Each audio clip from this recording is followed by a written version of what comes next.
Esse é o nosso quarto exemplo que trata da difusão em regime permanente com reação de primeira ordem também, porém essa é uma reação heterogênea, ou seja, ela ocorre na superfície entre os dois meios, certo? Então nós temos aqui a nossa geometria, né? É uma geometria unidimensional cartesiana, para simplificar, como primeiro exemplo, né? Em que nós temos agora a espécie A difundindo nessa direção Z, em direção à superfície entre os dois meios. E aqui na superfície ocorre uma reação química, né, em que A é utilizado numa reação e é transformado em B, e B difunde na direção oposta, certo? No sentido oposto, né? Na mesma direção, porém no sentido oposto. Nós conhecemos a concentração molar de A em Z igual a zero, né? E a superfície onde ocorre a reação heterogênea, ela está posicionada a uma distância L dessa origem aqui, tá? Então é como se todo o processo, né, de difusão ocorresse em uma película, em um filme de espessura L, tá? Então notem aqui primeiro a mudança de nomenclatura para facilitar a escrita, principalmente da reação química, né? Aqui A e B não são as fases, tá? Não são os meios, mas sim os compostos, tá? As espécies químicas. E também um ponto que vale a pena ressaltar aqui é que o composto A ele difunde, né, até a superfície, o composto B contradifunde a partir da superfície, no sentido oposto, como a gente tinha falado, porém, essas não são as duas únicas espécies que podem estar presentes nesse meio aqui, tá? Nessa mistura de gases, por exemplo, né? Então, só para exemplificar, por exemplo, A pode ser oxigênio difundindo, né, em direção à superfície, B pode ser CO2, dióxido de carbono, tendo acontecido uma reação de oxidação aqui na superfície, então o carbono da fase sólida que ele é consumido e o B, o CO2, difunde na direção contrária, né? Mas o que eu estou querendo dizer é que o oxigênio e o CO2 não são os únicos compostos que estão presentes nesse meio aqui. Eu posso ter, por exemplo, nitrogênio ali, né? Pode ser uma terceira espécie, né? Uma espécie C, eu posso ter uma outra espécie, uma espécie D, e por aí vai, né? Porém, essas outras espécies, elas não têm um fluxo líquido, né? Elas não estão reagindo, por exemplo, e não tem um sumidouro, nem uma fonte delas em uma parte do domínio. Então é como se elas não fizessem parte daquele meio do ponto de vista de conversão de massa. É claro que até do ponto de vista técnico elas podem participar, mas isso é assunto para outro momento, né? Então outras espécies que não participam da reação química, elas não tem por que a gente colocá-las no problema, pelo menos no problema de difusão das espécies, tá? Então estou dizendo isso porque aparece essa reação A se transformando em B aqui, né, com os coeficientes estequiométricos 1 do lado de cá e M do lado de cá da setinha da reação, né, reagentes e produtos, mas eu posso ter outras espécies habitando ali, né, esse meio, ou esses domínios, mas elas não estão efetivamente indo a lugar nenhum. Tá? Então, por exemplo, o C do carbono, né, ele faria parte da reação química aqui, né? Mas ele não está sendo por si só transportado nesse meio gás, ele está posicionado aqui na região sólida da interface, então não tem por que eu descrever o carbono aqui, mesma coisa para o nitrogênio. Tá? Isso vai voltar no slide seguinte, eu vou chamar atenção para isso também, porque eu sei que isso pode confundir um pouquinho, tá, pessoal?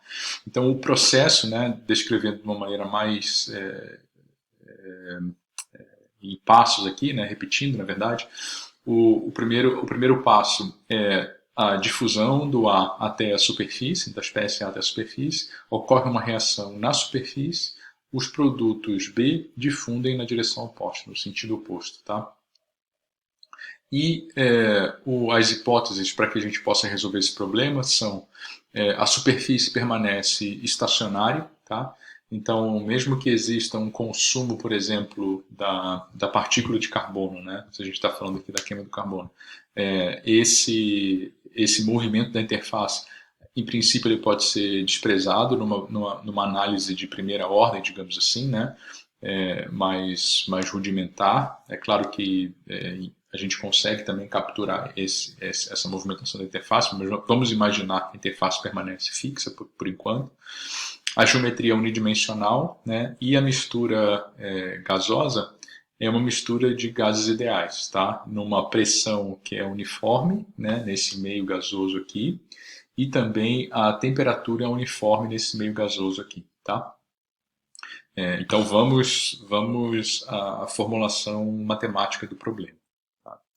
Então, se a pressão e a temperatura são constantes, né, é vantajoso utilizar a base molar para descrever o processo de difusão naquela mistura gasosa, uma vez que né, o C, a densidade molar da mistura, ela será constante também, porque P é constante, o T é constante, o RU é uma constante. Tá? Então, isso facilita a nossa vida. Né? O ρ, por exemplo, a densidade mássica, ela não seria constante, né? Porque em existindo gradiente de concentração, fração mássica, fração molar, né? Como a constante do gás, que é o RU dividido pela massa molar da mistura, né? A massa molar da mistura pode variar porque as concentrações estão variando, certo? Então o ρ não será obrigatoriamente constante. Então já é uma vantagem bem grande trabalhar na base molar nesse caso aqui, tá? E aí o balanço das espécies no meio gás é escrito da seguinte forma, né? A nossa equação de conservação das espécies, que a gente já está acostumado com ela, né? E esse termo aqui zera porque é regime permanente, e esse termo aqui zera porque eu não tenho reação homogênea, não tenho reação por unidade de volume, certo? Como o problema é unidimensional, decorre que o DDZ do NA é igual a zero, ou seja, o NA dois linhas, o fluxo, é uma constante, tá? Certo? Então a gente já tinha visto isso aí nos outros exemplos também, né? Então, a reação trocando em miúdos, né? Ou seja, os componentes que são transportados efetivamente no meio gás, ela pode ser resumida da seguinte forma. Tá? É claro que eu posso ter outros componentes participando aqui do meio, né? Por exemplo, eu posso ter nitrogênio de novo, mas o nitrogênio ele não está indo a lugar nenhum, ele não é nem absorvido na superfície e nem ele é transformado em outra coisa, ou seja, o fluxo do nitrogênio, que seria o componente C, por exemplo, o componente D, ele é zero, então ele não está nem aparecendo aqui. Tá? Então, uma vez que A se transforma em M mols de B, né, e o B sofre um processo de contradifusão, nós temos o NB igual a menos MNA, certo? Ok? Então, para cada mol de A, eu tenho M mols de B sendo formados. É isso que a reação está me dizendo, certo? É claro que naquela reação simples lá que a gente comentou, né, a combustão do carbono, 1 de carbono mais 1 de O2 dando CO2, eu tenho 1 de O2, né, eu tenho 1 mol de O2 que está sendo transportado em direção à superfície, e eu tenho 1 mol de CO2 contradifundindo, ou seja, nesse caso o M é igual a 1. Tá? Então é isso que está sendo dito aqui, ou seja, o número de moléculas de B escoando no sentido oposto, né, é M vezes o número de moléculas de A. Né? E aqui a resposta dessa pergunta aqui, ou seja, como os fluxos se relacionam num caso mais geral, a resposta é que vai depender da reação, né? Quem são os reagentes, quem são os produtos, quem é que está ali participando daquele processo de uma maneira ativa ou de uma maneira passiva ou inerte, digamos assim, tá? Então isso depende do do problema em questão. Tá? Nesse nosso problema aqui, né, o que nós temos, e eu estou tratando isso de uma maneira geral, é o seguinte: a equação para o NA, né, para o fluxo total molar, tem uma parcela advectiva e tem uma parcela difusiva. Né? Eu disse que eu estou tratando de uma maneira geral porque aqui na parcela advectiva eu já estou substituindo o NB por menos M NA. Certo? Se o N for 1, aí é moleza. Essa parcela advectiva não existe e todo o transporte do NA ocorre de maneira difusiva somente porque o B contradifunde de uma forma equimolar, ou seja, uma relação de 1 para 1, certo? Então esse cara aqui já cairia fora direto.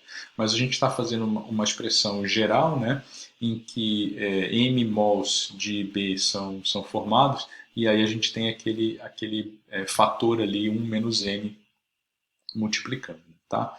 Então, uma vez que o C é constante, nós podemos, primeiro, passar o C aqui de fora da derivada para cá para dentro, né? E resolver esse problema não para a fração molar, mas sim para a concentração molar, e substituir o YA, fração molar, por CA sobre C, para poder resolver o problema para concentração molar. Tá? Então, reescrevendo, nós temos a nossa equação que define o fluxo molar, que é uma constante. Tá?